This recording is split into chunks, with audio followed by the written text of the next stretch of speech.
Shalom Jemaat Tuhan, pada PK kali ini saya berikan tema tragedi keluarga Imam Eli yang kita ambil dari 1 Samuel 2 ayat 12-17. Mari kita berdoa. Mohon Roh Kudus urapi hambamu, sensor tuturkan sikap hambamu, sehingga hambamu layak menjadi juru bicara dan setiap kami yang menonton mendengarnya, kami dibimbing oleh Roh kebenaran. Berbicara kepada kami lewat lidah hambamu dalam nama Tuhan Yesus. Amin. Tragedi keluarga Imam Eli. Adapun anak-anak lelaki Eli adalah orang-orang dursila. Mereka tidak mengindahkan Tuhan ataupun batas hak para imam terhadap bangsa itu.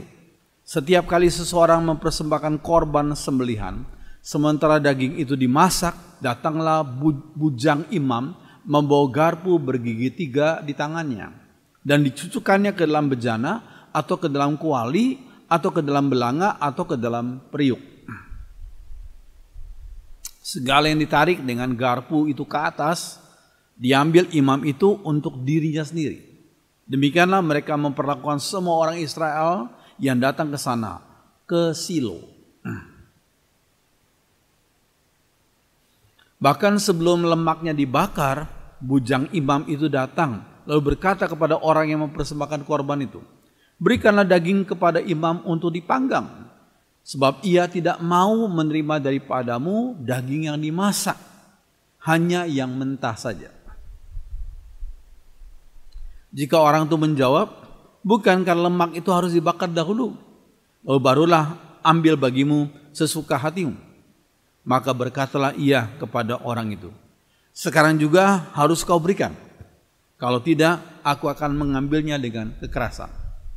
Dengan demikian sangat besarlah dosa kedua orang muda itu di hadapan Tuhan.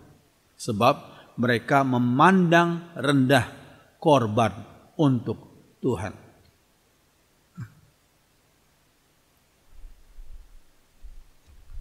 Semua orang mau sukses. Nah, faktor-faktor apa yang dianggap paling penting untuk satu kesuksesan? Kita melihat sebagai permulaannya. Ya, ternyata disebutkan hubungan yang baik dengan keluarga itu dianggap faktor yang paling penting untuk satu kesuksesan. Itu nilainya sampai 89,9%. Buat apa seorang sukses dalam bisnis tapi keluarganya tidak happy? Ya. Yang kedua, hubungan baik dengan pasangan, 89,6%. Yang ketiga, hubungan baik dengan Allah, itu 86%. Saya tuliskan 3 hal yang paling tinggi nilainya, persentasenya. Yang keempat, bebas melakukan apa yang kau mau, itu 61,7%. Yang kelima, aman secara finansial, 87,5%. Keenam, karier yang baik, 47,1%. Ya, faktor apa yang dianggap paling penting untuk kesuksesan? Nomor 7 dan 8 adalah meninggalkan warisan kepada anak cucunya, 43,4%. Dan yang ke-8, memiliki uang atau kekayaan, 32,3%. Satu hal yang membuat kita jadi kaget ya. Karena sebagian orang menganggap kalau orang sukses pasti bisa meninggalkan uang kekayaan yang besar kepada anak cucunya. Ternyata dalam research, dalam survei yang diadakan, uang dan kekayaan itu menempati posisi ke-8, cuma 32,3% saja. Kita akan belajar dari seorang yang hebat secara karier dan pelayanan. Orang itu memimpin jutaan orang, tapi akhirnya dihukum Tuhan karena kedua anaknya yang tidak beres. Ya. Orang itu adalah imam besar Eli. Ya, nama Eli berarti Yehova adalah Allahku. Eli adalah seorang imam besar yang bertugas selama 40 tahun. Dia menjadi hakim bagi jutaan orang Israel yang hidup pada waktu itu, pada zamannya. Nah, saudara mungkin bertanya di mana sih kota Silo itu? Itu seperti yang saudara lihat dalam peta itu ya. Jadi pada waktu itu kemah Allah di kota Silo. Waktu itu belum dibangun bait Allah di Yerusalem, ya. Iya. Eli adalah seorang imam besar yang baik. Moralitasnya baik. Tidak bersalah dalam hal keuangan. Rajin melayani. Dia bertahun-tahun melayani jutaan penduduk Israel yang hidup pada waktu itu. Namun satu hal yang menjadi hal yang sayang sekali, yaitu dia tidak menjadi ayah yang berwibawa di hadapan kedua anaknya. Ya. Kesalahan apa yang dilakukan oleh anak-anak Eli? Alkitab menyatakannya. Yaitu dalam hal korban persembahan. Mereka bersalah, anak-anak Eli bersalah dalam hal korban persembahan. 1 Samuel 2 ayat 12-14, anak-anak Eli jahat sekali. Mereka tidak mengindahkan Tuhan dan sebagai imam mereka bertindak sewenang-wenang terhadap bangsa Israel. Jika misalnya ada orang yang mempersembahkan kurban, pembantu imam datang membawa garpu bergigi 3. Sementara daging itu direbus, garpu itu ditusukkan ke dalam panci tempat daging itu dimasak. Lalu apa saja yang ditarik keluar dengan garpu itu menjadi milik imam. Semua orang Israel yang datang ke Silo untuk mempersembahkan korban diperlakukan seperti itu. Ayat 15-17, bahkan kadang-kadang pembantu imam ya, anak-anak Eli itu datang sebelum lemaknya dipisahkan untuk dibakar. Lalu ia berkata kepada orang yang mempersembahkan korban itu, berikanlah daging yang masih mentah itu kepada imam supaya dipanggangnya. Ia tidak mau menerima daging rebus. Jika orang itu menjual, sebaiknya kita menaati peraturan dan membakar lemak itu dahulu. Ya, setelah itu boleh kau ambil sesukamu. Ya. Karena menurut firman Tuhan, lemak itu harus dipersembahkan kepada Tuhan. Ya. Maka pembantunya Imam Eli itu, yaitu kedua anaknya itu berkata, tidak, sekarang juga harus kau berikan. Jika tidak kau berikan, akan kuambil dengan paksa. Wah, ini jahat ya. Demikianlah kedua anak Eli itu berdosa besar di mata Tuhan. Karena mereka meremehkan persembahan korban untuk Tuhan. Wah, itu repot sekali ya. Oke. Tidak semua bagian binatang yang dikorbankan boleh diambil oleh imam. Keluaran 29 ayat 28, inilah keputusanku, keputusan Tuhan yang tidak dapat diubah. Pada waktu umatku datang mempersembahkan korban perdamaian, dada dan paha ternak itu adalah bagian dari para imam. Jadi boleh para imam mengambil dada dan paha. Itulah persembahan umatku untukku. Ya. Lemak tidak boleh diambil. Lihat Imamat 3 ayat 16b. Semua lemak binatang itu untuk Tuhan. Jadi nggak boleh diambil oleh imam. Ya, nggak boleh. Ya. Lalu kedua anak Imam Eli itu juga melakukan kejahatan dalam hal moralitas.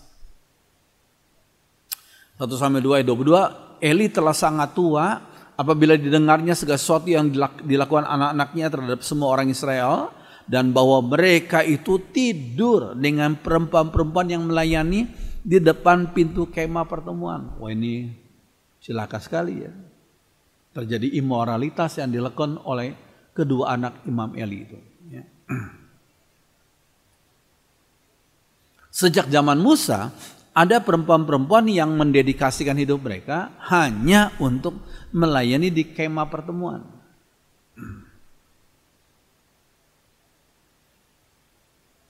Keluaran 38 ayat 8, Bezalel membuat bak perunggu dengan alas perunggu. Perunggu itu dari cermin-cermin kepunyaan wanita-wanita yang melayani di pintu kemah Tuhan. Itu tertulis dalam Keluaran 38 ayat 8. Ya. Iya. Hofni dan Pinehas, yaitu kedua anak Imam Eli itu, melayani Tuhan tanpa memiliki hati yang takut akan Tuhan. Wah, ini repot ya. Yang melayani Tuhan, yang harusnya dihormati, tapi pelayannya sendiri tidak menghormati Tuhan. Kedua anak Imam Eli itu melayani nafsu mereka sendiri. Tuhan menegur Imam Eli via nabinya.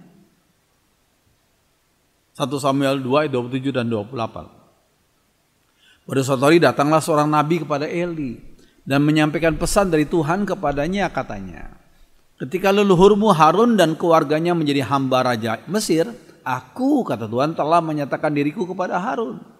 Dari segala suku Israel telah kupilih keluarganya menjadi imamku untuk melayani di Mezbah, membakar dupa dan memakai baju efod jika berbicara kepadaku. Dan kepada mereka serta keturunan mereka telah kuberi hak untuk mengambil sebagian dari korban persembahan yang dibakar di Mezbah. Ya, ayat 29 dan 30. Jadi mengapa engkau masih serakah melihat korban-korban yang sesuai dengan perintahku dipersembahkan bangsaku kepadaku? Mengapa engkau Eli lebih menghormati anak-anakmu daripada menghormati aku, dan membiarkan mereka menggemukkan dirinya dengan bagian yang terbaik dari setiap persembahan bangsaku kepadaku? Ini teguran lewat hambanya kepada Imam Eli tentang kedua anaknya yang tidak sesuai dengan kehendak Tuhan.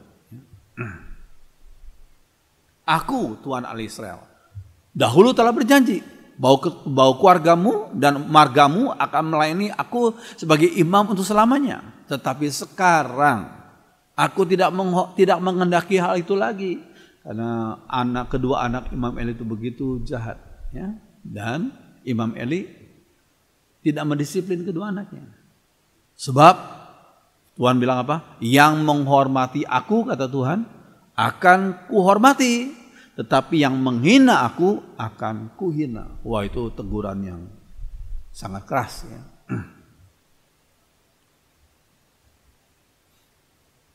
Tuhan kembali menegur Imam Eli via Samuel. Pasal 3, 1 Samuel 3:18. Lalu Samuel memberitahukan semuanya itu kepada Eli. Tidak ada satupun yang dirahasiakannya. Kemudian berkatalah Eli. Ini Tuhan menyatakan kepada Samuel, ya. Dan Samuel memberitahu Eli tentang apa yang dikatakan Tuhan kepada Samuel, ya. Lalu Eli berkata apa? Dia Tuhan, biar ia melakukan apa yang dianggapnya baik. Ayat 12-14, 1 Samuel 3. Pada hari itu aku akan melakukan segala yang telah kuancamkan terhadap keluarga Eli dari mula sampai akhir. Ini apa yang Tuhan beritahu kepada Samuel. Lalu Samuel memberitahu kepada Imam Eli apa yang dia dengar dari Tuhan itu. Telah ku beritahu kepadanya bahwa keluarganya akan kuhukum untuk selama-lamanya karena anak-anaknya telah menghina aku. Eli mengetahui dosa-dosa mereka itu, tetapi mereka tidak dimarahinya. Jadi ini kelemahan besar daripada Imam Eli. Dia tahu kedua anaknya salah, tapi Imam Eli tidak memarahi kedua anaknya itu.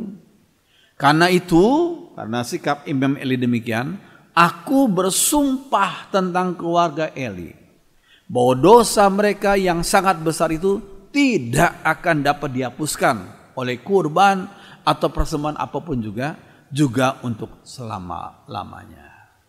Wah, ini luar biasa teguran Tuhan yang sangat tajam, ya.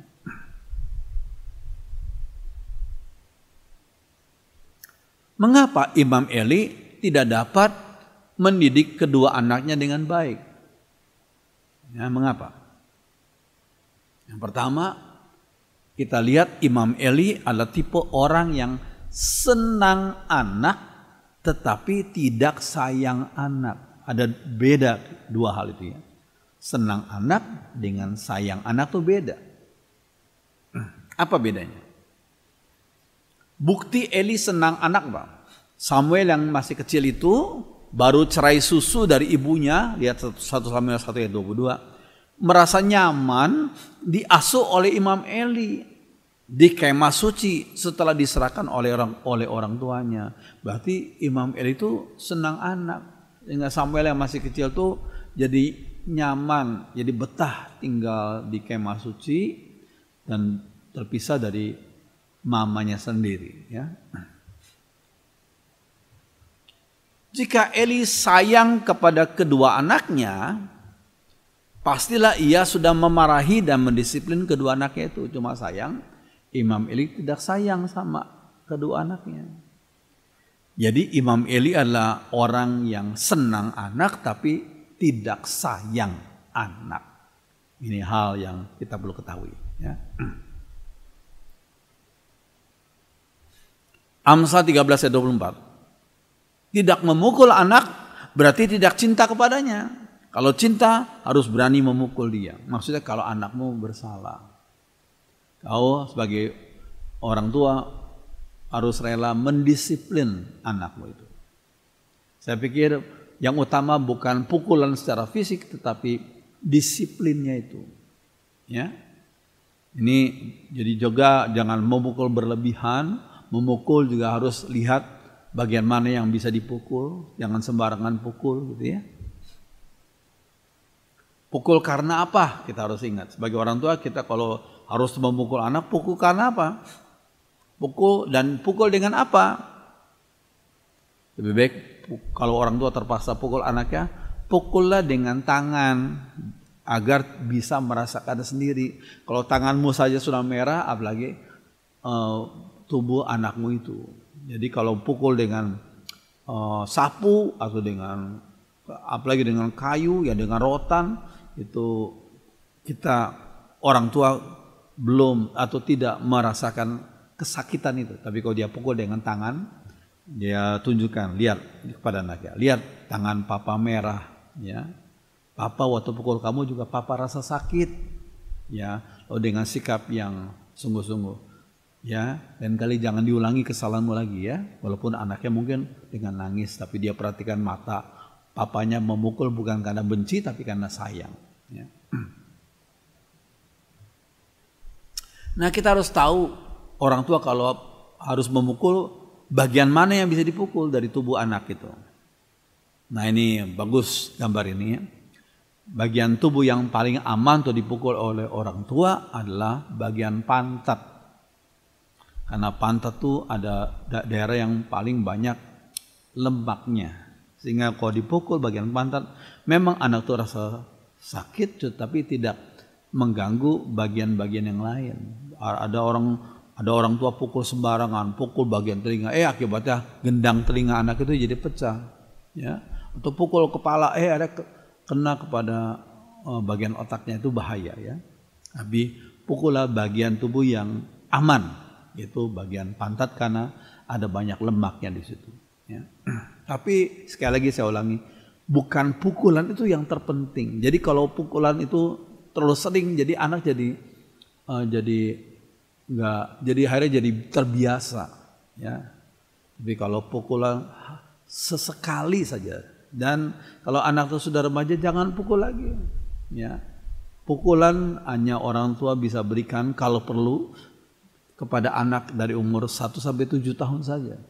Setelah itu nggak perlu pukul lagi. Yang penting ada wibawa orang tua untuk memberitahu anaknya. Ya. Iya. Yang kedua, Eli mengasihi dengan kasih yang sentimental, bukan dengan kasih yang benar. Kasihnya sentimental, tapi bukan dengan kasih yang benar. Maksud sentimental di sini yakni sikap yang empuk dan lembut. Ya. Nah, lihat. Kita bandingkan sikap Tuhan Yesus. Tuhan Yesus kan pernah marah kepada orang-orang yang berjualan di pelataran Bait Allah yang harusnya tempat itu dipakai untuk orang-orang non-Yahudi, untuk beribadah di namanya Court of the Gentiles. Sudah lihat dalam tanda panah merah itu. Tapi ternyata pada waktu Yesus melayani di dunia ini, terpaksa bagian yang hanya tidak besar tuh yang sempit tuh dipakai sebagian untuk berjualan. Orang-orang para imam itu menyuruh temannya untuk berjualan di daerah Court of Gentiles, tempat beribadahnya orang-orang non-Yahudi. Jadi sudah tempatnya kecil, dipakai lagi untuk berjualan sehingga ribut, mengganggu akan mereka beribadah. Oh, Tuhan Yesus marah, ya, dalam Yohanes 2 itu, ya. Iya. Oke, Yohanes 2 ayat 15. Ia, yaitu Yesus, membuat cambuk dari tali, lalu mengusir mereka semua dari bait suci dengan semua kambing, domba, dan lembu mereka. Uang penukar-penukar dihamburkannya ke tanah dan meja-meja mereka dibalikannya. Sikap Yesus yang demikian karena sudah lama para imam menyalahgunakan tempat itu. Sekali lagi, tempat yang hanya kecil itu biasanya harusnya dipakai untuk orang-orang non-Yahudi beribadah, mendengarkan Taurat. Tapi tempat yang tidak besar itu sebagian dipakai untuk berjualan. Itu satu penyalahgunaan, ya. Oke. Nah, yang ketiga, Eli punya konsep yang keliru. Apa konsep yang keliru itu? Pendidikan anak seluruhnya oleh sebagian suami dianggap pendidikan anak seluruhnya adalah tanggung jawab istri. Sedangkan masalah cari nafkah seluruhnya tanggung jawab suami. Sebagian suami mempunyai konsep yang seperti itu. Sebagai kepala rumah tangga, harusnya Eli itu menjadi decision maker, membuat keputusan dalam segala tindakan, termasuk dalam hal pendidikan anak. Cuma sayangnya rupanya kedua anak Imam Eli itu, Hofni dan Pinehas ini, tidak mendapatkan didikan anak sebagaimana mestinya. Nah, peran istri di sini memberi masukan dan pertimbangan, tapi tetap yang menjadi decision maker, pengambil keputusan sang suami. Suami tidak boleh lepas tangan dalam hal pendidikan anak. Ini penting, ya. Nah, kalau sebagian suami berkata, yang didik anak tuh istriku, aku cari duit saja. Itu keliru, ya. Suami tidak boleh lepas tangan dalam hal pendidikan anak, ya. Nah, misalnya kalau anak sekolah, lalu mungkin satu semester sekali ada panggilan dari sekolah, dari guru sekolah kepada anak-anak yang belajar di situ. Nah, biasanya yang datang siapa? Yang datang selalu mamanya. Ya, mamanya selalu bertemu dengan gurunya. Coba sesekali sang ayah datang. Aku mau tahu bagaimana pesan guruku kepada anak kami. Ya, sehingga mungkin anaknya akan berkata, papa tumben. Iya, papa melihat kebutuhan studi buat kamu itu penting, sehingga ini kali papa yang mewakili sebagai orang tua untuk datang ketemu sama guru, ya. Maka anak akan merasa bangga, ayahku yang sibuk saya masih menyediakan waktu untuk aku dalam studiku ini. Ini penting, ya. Yang keempat, Eli terlalu sibuk dalam pekerjaannya.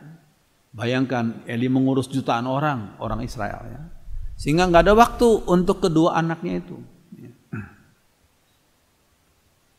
Ingat 1 Timotius 3:5. Sebab kalau orang tidak tahu mengatur rumah tangganya sendiri, bagaimanakah ia dapat mengatur jemaat Allah? Jadi penting sekali atur rumah tangga sendiri dengan baik supaya bisa mengatur rumah tangga itu jemaat Allah itu, ya. Dulu sekian tahun yang lalu ada seorang pemimpin Kristen di depan banyak pemimpin Kristen lainnya berkata, aku sudah sibuk urus ribuan anak di berbagai tempat di dunia. Dengan bangga, ya. Tapi untuk anakku sendiri, aku berkata, Tuhan, Engkau lah yang jaga mereka.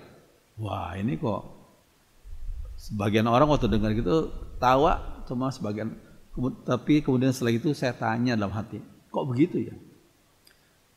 Dia sibuk sekali mengurus ribuan anak di berbagai tempat, tapi untuk anaknya sendiri dia serahkan Tuhan, Tuhan yang jaga anak-anakku ini. Hasilnya bagaimana? Hasilnya seorang anaknya jadi nakal. Jadi nggak jadi contoh yang baik juga, nggak. Jadi batu sandungan. Ya. Dia bisa jadi berkat bagi banyak anak di dunia ini, tapi anaknya sendiri, seorang anaknya sendiri nakal, itu kan nggak jadi contoh ya. Ada orang tua yang melakukan kompensasi, dia tahu dia sibuk, dia jarang ketemu anak, kurang ada waktu untuk anaknya, kompensasinya apa? Apa saja yang diminta anaknya akan dipenuhinya. Walaupun yang diminta oleh anaknya itu belum tentu tepat waktunya.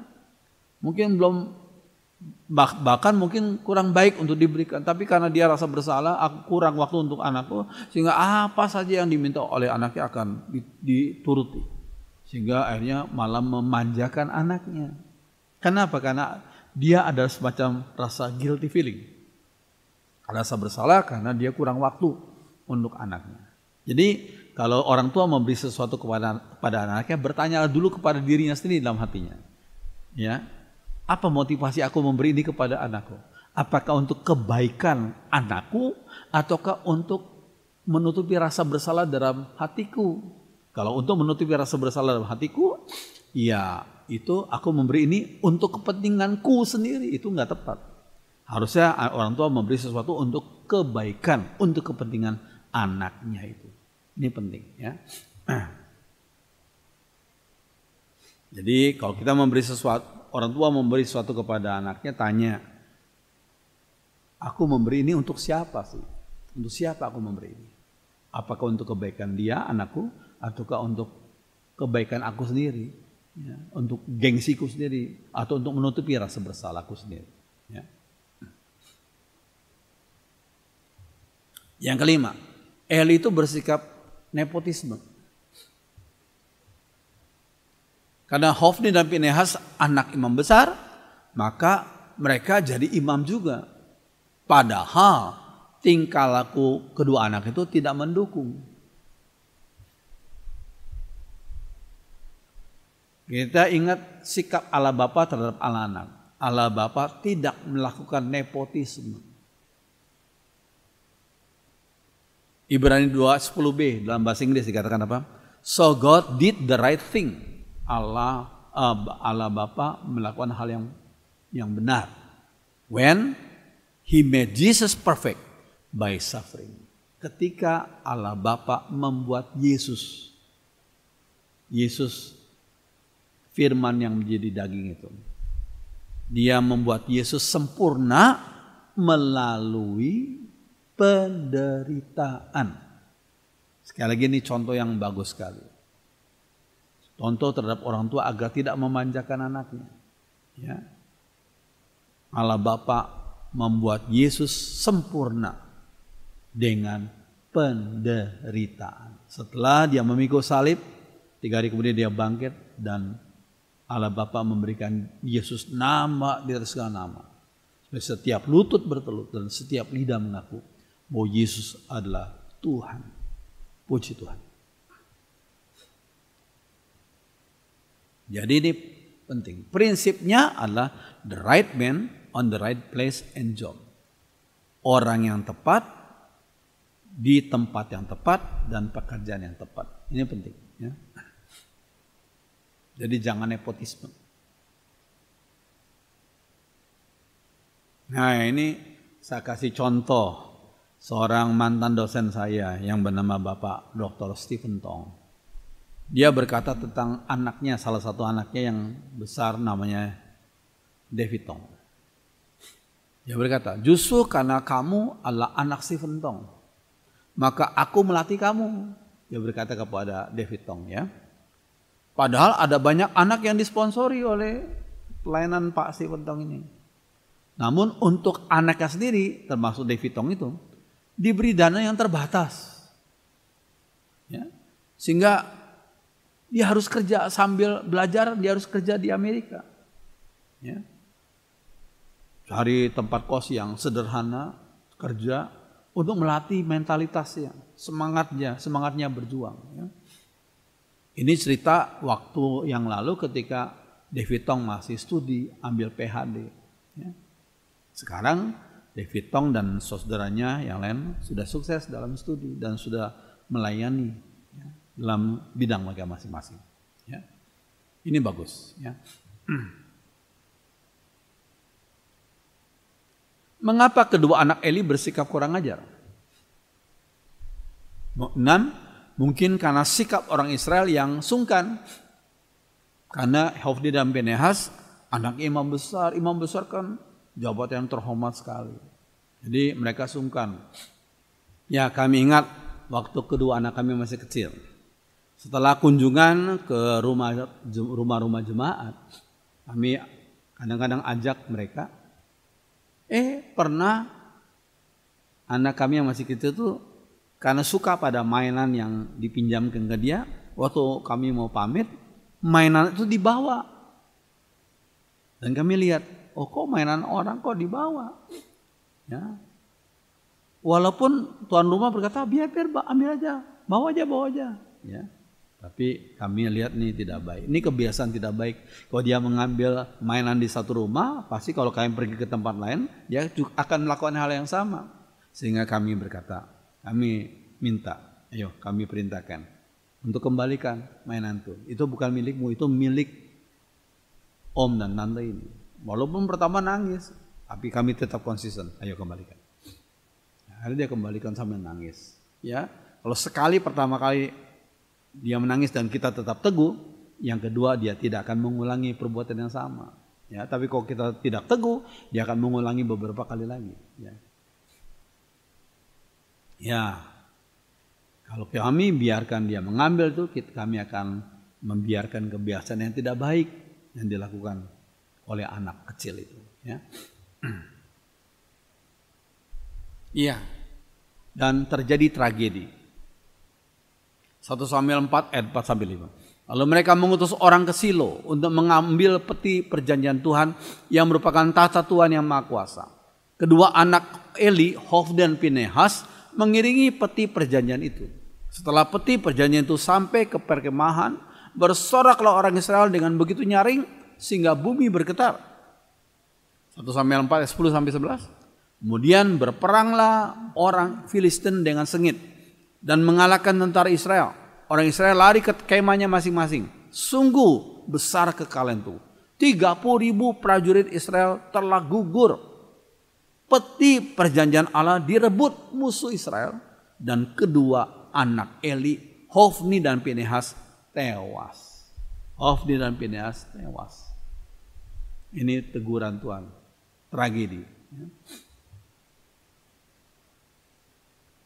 Lalu ayat 17-20. Pembawa kabar itu menjawab, Israel lari dari orang Filistin. Kita menderita kekalahan yang besar sekali. Banyak orang yang tewas. Juga kedua anak bapak yaitu Hofni dan Pinehas. Dan peti perjanjian Allah direbut musuh. Ketika orang itu memberitakan tentang peti perjanjian itu, Eli jatuh terlentang dari kursinya di sebelah pintu gerbang. Ia begitu tua dan gemuk sehingga waktu jatuh lehernya tuh patah dan ia tewas. Jadi Eli mengalami keadilan Tuhan. Sayangnya dia seorang yang cukup setia, rajin, cuma sayang dia kurang baik dan tidak baik mendidik kedua anaknya. Walaupun sudah ditegur oleh Tuhan, tapi dia mengabaikan begitu saja. Marilah kita menghormati Allah dan firman-Nya dalam kehidupan dan plan kita. Dan kita ajar anak kita untuk menghormati Tuhan juga dalam kehidupan mereka. 1 Samuel 2 ayat 30b dikatakan, sebab siapa yang menghormati aku, kata Tuhan, akan kuhormati. Tetapi siapa yang menghina aku akan dipandang rendah.